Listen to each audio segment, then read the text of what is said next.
Annyeonghaseyo, which in Korean is hello.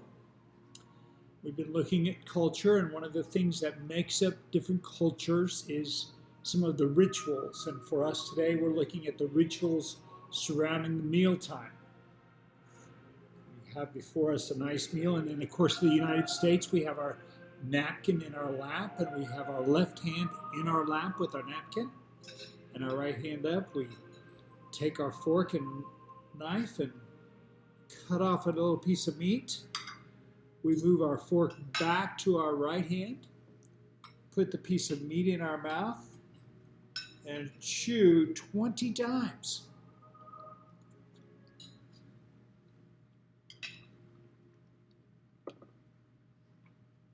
That's not 20 times. That's a long time. And because we put our forks down, we can do that. We can chew for a while. You probably heard when you were a kid, don't talk with your mouth full. Very logical. One thing is that food might come out. Another thing is that food might go down as you breathe in. So don't do that. Now, when I was in Russia, I found out that the way they eat is their fork in their left hand, knife in the right hand. Nice little bite there. Just fork that puppy and put it in the mouth and chew. Isn't that good? If you're having a meal with a business partner in Russia, you better not be late. They can be as late as they want, but you have to be there when they arrive. If you're not there, no deal. My South African friend, similar, cut the meat, but they do a stacking process. They take their meat, I can't get my meat on there, and then they put the next textured thing, which in my case is a mushroom, and then maybe a carrot, and they stack everything on there so they get a nice meat, and then they dip it in the sauce. So they get a little bit of everything in each bite.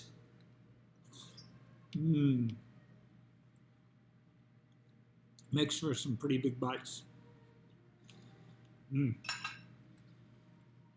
Now, my Mexican friends, they love to have their arms here. We don't eat bread. Let's pretend like this tomato is bread. For my Mexican friends, the left hand is for holding the bread, and it's used as a pusher. So they push things around and get it on their fork with their bread, and they can take a bite of that, a bite of their bread. Now, Mexican time, it's a real thing. Mexicans work in poly time, polychronic time. You're reading about this week as well as some of the other things. So be sure you're paying attention to that polychronic time. We were in Mexico, and my dad asked a logical question. He said to my sister, who was our interpreter, Judy, he said, if they sell pan, which is bread, in a panderia, and they sell zapatas, or shoes, in a zapateria, why can't I call a grocery store a groceria? If you don't understand that, then you probably ask one of your Spanish friends to find that out. He always also had this answer when somebody would ask him a question in Mexico. He would say, yo no sabo eso cosa. For some reason, my sister didn't like that. So in Jordan, we also had bread, or naan, in our left hand. And it was for, again, pushing food around. You stack stuff on the naan and take a bite of it from the naan. Great stuff. Also in Jordan, wherever we went, we were offered espresso.